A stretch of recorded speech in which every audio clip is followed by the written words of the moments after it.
munting kaalaman mula kay Mr. Kidney.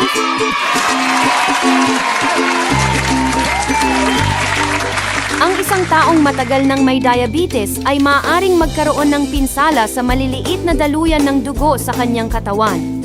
Ang kondisyong ito ay nagdudulot ng iba't ibang komplikasyon sa iba't ibang bahagi ng katawan tulad ng mga bato, kidneys, mata, balat, ugat, nerves, kalamnan, pituka, at puso. Sa mga bato, ang maliliit na daluyan ng dugo na tinatawag na glomeruli, na responsable sa pagsala ng dumi sa katawan, ay unang namamaga at kalaunan ay nagkakaroon ng peklat. Dahil dito, maaaring magsimulang mag-ipon ng tubig ang pasyente at magkaroon ng alta presyon o mas lumala ang kanyang kontrol sa presyon ng dugo kung mayroon na siyang hypertension. Sa kalaunan, maaaring humantong ito sa kidney failure, kung saan kakailanganin ng pasyente ang dialysis. Interesado ka bang malaman ng iba pang mga paraan upang maiwasan ang sakit sa kidney?